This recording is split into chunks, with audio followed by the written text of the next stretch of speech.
세상을 살면서 누군가의 인생을 평가할 때 그 사람이 가장 성공한 인생을 보냈다라고 규정을 지을 수 있는 몇 가지 기준들이 있을 것입니다. 어떤 사람은 돈을 많이 벌고 또 어떤 사람은 좋은 직장과 안정된 가정을 얻는 평온한 삶을 성공한 인생의 조건으로 생각하기도 합니다. 네, 그런데 어떤 사람은 진정한 친구 하나만 있어도 그 사람의 인생을 성공한 인생이었다. 그렇게 평가합니다. 그런데 과연 진정한 친구가 좋은 직장보다, 안정된 가정보다, 많은 돈보다 더 훌륭한 성공의 조건이라 할 수 있을까요? 사실 좋은 친구를 직장이나 가정이나 돈보다 더 좋은 성공의 조건으로 꼽는다는 것은 다소 어폐가 있을 줄 압니다. 그럼에도 신뢰할 수 있는 친구를 갖는 것이 인생에 있어서 좋은 가치 중에 하나라는 것을 어느 누구도 부정할 수 없을 것입니다. 돈은 있다가도 없어집니다. 가정도 항상 안정되면 좋겠지만 때로는 위기가 닥치기도 합니다. 직장도 더 이상 평생 직장을 기대할 수 없는 그런 시대가 되어 버렸습니다. 이처럼 모든 것이 불안정하고 위태로울 때 진정한 친구라고 한다면은 어떻게든 그 사람에게 힘이 되어 주고 버팀목이 되어 주는 든든한 보루이기에 사람들은 친구가 좋은 친구를 인생에 있어서 좋은 성공의 조건이라 생각하는 것입니다. 그렇다면은 과연 어떤 친구가 좋은 친구라 할 수 있을까요? 아주 옛날에 그리스에서 어떤 사형 집행을 앞둔 사형수가 있었다고 합니다. 사형수에게는 노모이신 어머니가 계셨는데 사형수는 죽기 전에 단 한 번이라도 어머니의 얼굴을 보고 싶어서 왕에게 간청했었다고 합니다. 그 얘기를 들은 사형수의 친구가 또다시 왕에게 간청하기를 "그럼 제 친구가 죽기 전에 어머니를 한 번이라도 볼 수 있도록 제가 대신하여 감옥에 갇혀 있겠습니다." 그러자 왕이 말하길 "그럼 만약에 네 친구가 돌아오지 않는다면은 너를 대신 사형에 처하겠다." 그 친구는 그렇게 하겠다며 사형도 대신에 감옥에 갇힙니다. 사형수에게 주어진 시간은 4일 뿐입니다. 그 4일 동안 어머니를 뵙고 다시 감옥으로 돌아와야 합니다. 그런데 4일째가 되었는데도 사형수는 나타나지 않습니다. 왕은 약속대로 사형수의 친구를 사형대로 끌고 갑니다. 그 친구는 끝까지 친구를 믿으며 곧 나타날 것이라 생각했습니다. 그리고 이제 친구의 목에 칼이 떨어지려고 합니다. 근데 그 순간 극적으로 사형수가 나타납니다. 사형수가 설명하길 돌아오는 길에 비가 많이 내려서 땅에 물이 잠겨 속히 올 수 없었다는 것입니다.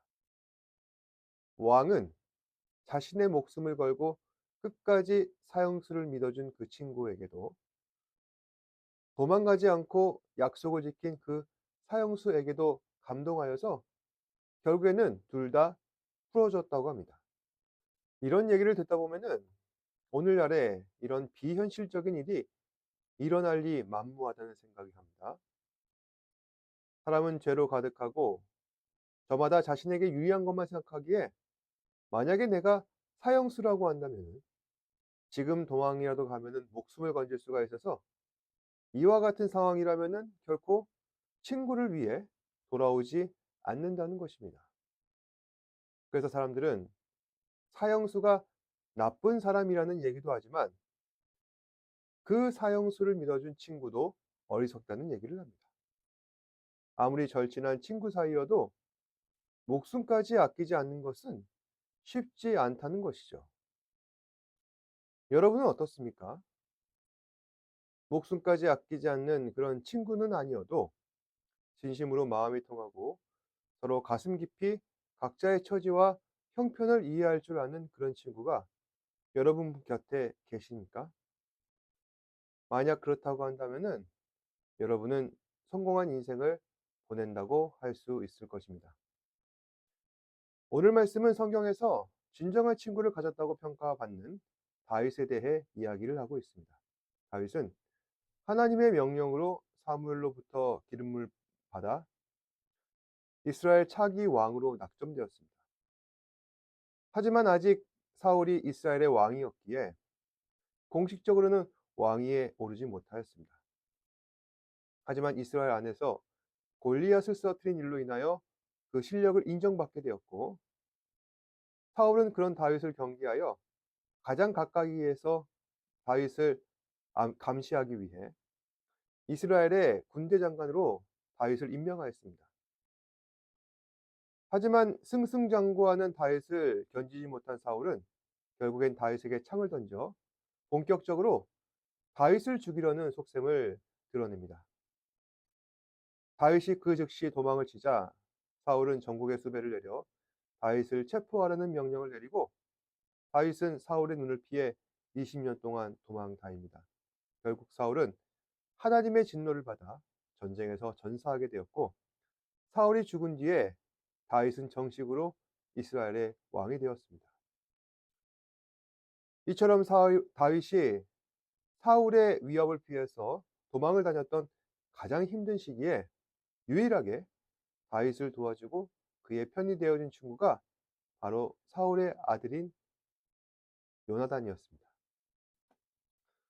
다윗의 가장 친한 친구가 다윗의 원수라 할 수 있는 사울의 아들이라니 참 아이러니하기도 하지만, 그럼에도 요나단은 다윗을 도와주고 끝까지 다윗의 편에 되어 주었습니다. 그래서 사무엘상에 보면은 요나단이 다윗과 만나 함께하는 장면이 총 3번이나 등장하는데, 첫 번째는 다윗이 이스라엘에서 명성을 얻어 군대 장관이 되었을 때 요나단은 처음 만나고서 그와 절친이 되는 것입니다. 사무엘상 18장 1절에 보시면은 다윗이 사울에게 말하기를 마침에 요나단의 마음이 다윗의 마음과 하나가 되어 요나단이 그를 자기 생명같이 사랑하니라. 한마디로 요나단과 다윗은 마음이 통하는 친구였다는 것입니다. 사람이 보통 친구를 사귀면은 그 친구들은 다 나와 같지 않습니다. 다양한 성격을 가진 다양한 환경의 사람들과 우리는 친구를 사귀는 것이 보통입니다. 그런데 아무리 서로가 다를지라도 그 친구와 함께 할 수 있는 그런 이유는 어디에서 찾을 수 있는 것일까요? 바로 서로의 차이를 이해하고 공감하게 될 때 가능하다는 것입니다. 바로 그것을 서로 마음이 통한다고 하는 것이죠. 요나단과 다윗은 그렇게 마음이 통하는 친구였습니다. 서로 보자마자 100% 똑같다는 것이 아니라 대화하고 교제하다 보니 서로를 알게 되고 이해하게 되어서 공감하여서 마음이 통하게 된 것입니다. 그래서 다윗과 요나단은 사무엘상 18장 3절에 요나단은 다윗을 자기 생명같이 사랑하여 더불어 언약을 맺었으며, 4절에 요나단이 자기가 입었던 겉옷을 벗어 다윗에게 주었고 자기의 군복과 칼과 활과 띠도 그리하였더라. 여기서 언약을 맺는다는 말은 서로 끝까지 함께하는 동지이자 친구가 되겠다는 다짐인 것입니다. 그리고 요나단과 다윗은 서로의 겉옷과 군복과 칼과 활과 띠를 나누어 냅니다. 다음으로 요나단과 다윗이 만나는 장면은 다윗이 이스라엘 안에서 승승장구하자 그런 다윗을 경계하는 사울의 마음을 눈치챈 요나단이 다윗에게는 아버지 사울을 경계하라 주의를 하였었고, 아버지 사울에게는 다윗에게 위협을 가하지 말라고 간청했던 일이었습니다. 그때 요나단은 사울의 마음을 알면서도 다음과 같이 사울에게 전하는 것입니다. 사무엘상 19장 4절에서 5절 말씀에 요나단이 그의 아버지 사울에게 다윗을 칭찬하여 이르되 원하건대 왕은 신하 다윗에게 범죄하지 마옵소서. 그는 왕께 득죄하지 아니하였고 그가 왕께 행한 일은 신이 심히 선함이니이다. 그가 자기 생명을 아끼지 아니하고 블레셋 사람을 죽였고 여호와께서는 온 이스라엘을 위하여 큰 구원을 이루셨으므로 왕이 이 일을 보고 기뻐하셨거늘 어찌 까닭없이 다윗을 죽여 무죄한 피를 흘려 범죄하려 하시나이까. 한마디로 다윗이 이스라엘을 위하여 아버지의 나라를 위하여 얼마나 많은 공을 세웠습니까? 그런 다윗을 죽이시려 하신다면은 그건 무죄한 사람을 억울하게 죽인 꼴이 아니겠습니까? 그러자 사울은 다윗을 죽이지 않겠다 다짐합니다. 하지만 실제로는 얼마 지나지 않아 사울은 다윗을 보고 분이 치밀어 올라 창을 던져 죽이려고 합니다. 그래서 다윗은 가까스로 사울의 창을 피하여 사울로부터 도망을 치게 됩니다. 마지막으로 요나단이 다윗을 만날 때는 오늘 읽을 말씀에 나온 사울을 피해 도망치려고 하는 다윗을 엔게디 숲풀에서 만나 마지막으로 고별 인사할 때였습니다. 그때 다윗은 아주 힘든 시기를 보냈습니다. 사울은 병사들을 풀어서 다윗을 체포하려 하였고 그 과정 중에 사울이 다윗을 도와준 그 제사장들을 죽여서 다윗은 그로 인해 마음에 심히 괴로움을 얻었습니다. 요나단은 그런 다윗의 마음을 헤아리고 다윗을 위로하려는 것입니다. 또한 요나단은 다윗이 반드시 이스라엘의 왕이 될 것이니 다윗에게는 염려하지 말라는 말을 전합니다.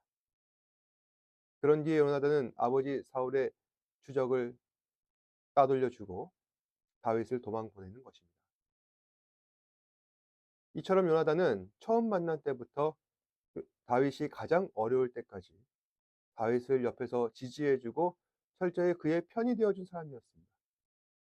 근데 오늘 요나단과 다윗의 이야기 속에서 우리가 얻을 수 있는 교훈은 우정의 비결이라든지 좋은 친구의 조건이라든지 그런 것이 아니라는 겁니다. 성경을 통해 우리가 유추할 수 있는 것은 요나단과 다윗이 어떻게 좋은 친구 관계를 유지할 수 있었는가? 그 비결에 대해서입니다. 어떻게 하여 요나단과 다윗은 좋은 친구 관계를 유지할 수 있었던 것일까요? 말씀을 통해 발견한 몇 가지를 소개하자면 첫 번째, 처음에도 말씀드렸지만 요나단과 다윗은 서로 마음이 통했다는 것입니다. 마음이 통한다는 것은 이해하고 공감한다는 것을 의미합니다. 여러분, 세상에서 이야기하는 이해와 공감의 방법과 기독교에서 이야기하는 이해와 공감의 방법은 완전히 다릅니다.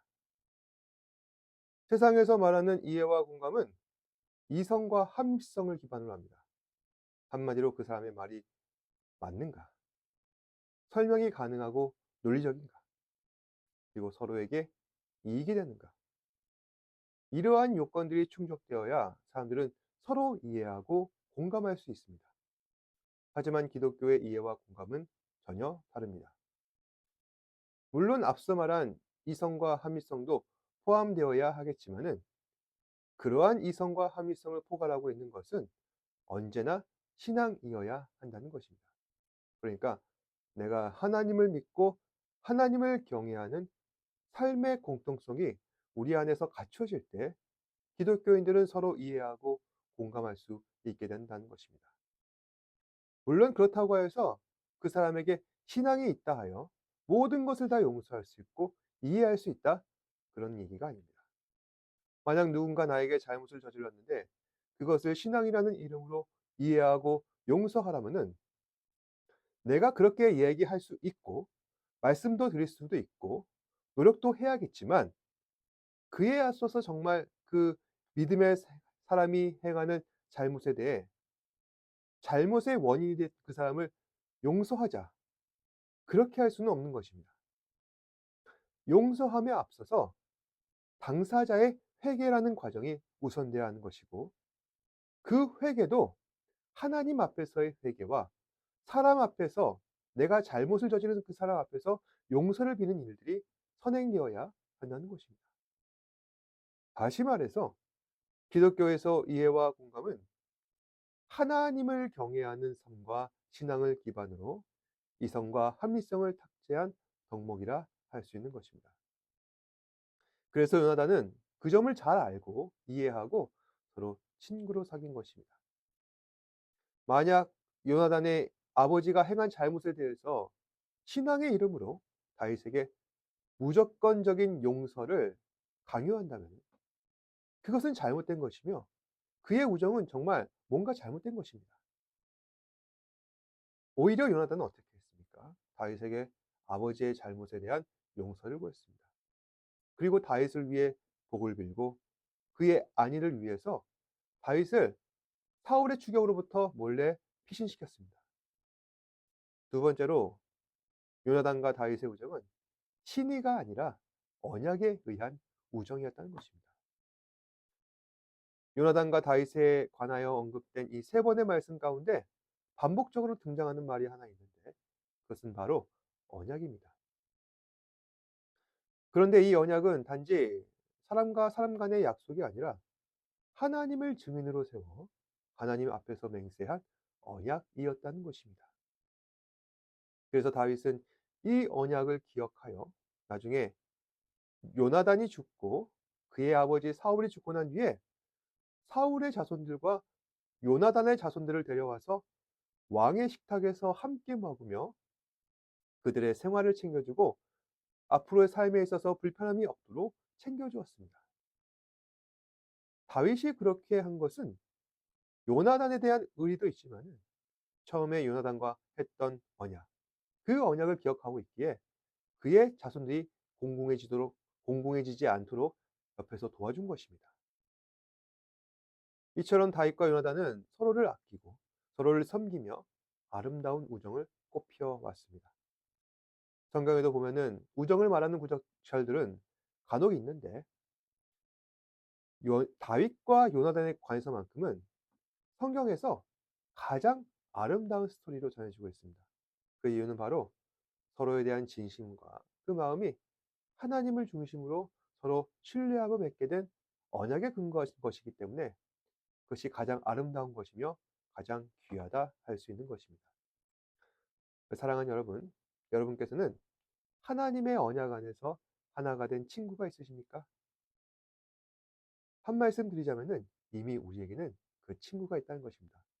바로 하나님께서 우리에게 보내주신 독생자 예수 그리스도, 예수님께서 우리의 친구가 되어 주십니다.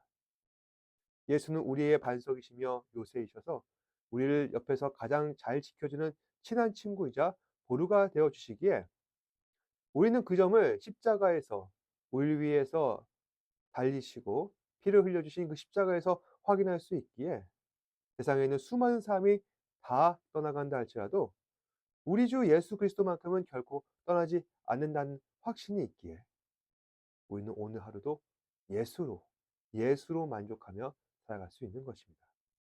그래서 사랑하는 여러분, 오직 예수로 살아가며 예수로 나아가며 예수와 동행하여서 진정한 친구가 되신 예수님과 끝까지 함께하며 은혜를 누리시는 저와 여러분 되시기를 주님의 이름으로 축복합니다. 기도하겠습니다. 고맙고 사랑이 많으신 아버지 하나님 감사합니다.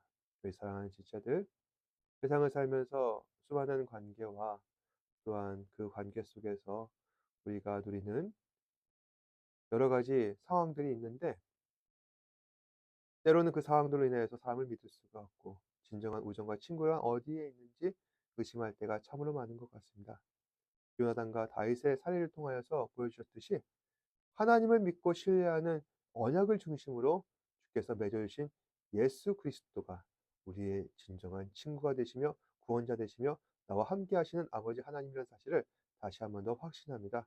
거룩하시고 존귀하신 아버지 하나님, 예수 안에서 우리의 삶의 모든 부분들을 이루어 가시고 또 하나님을 경외하는 그러한 우리 자녀들 될 수 있도록 인도하여 주옵소서.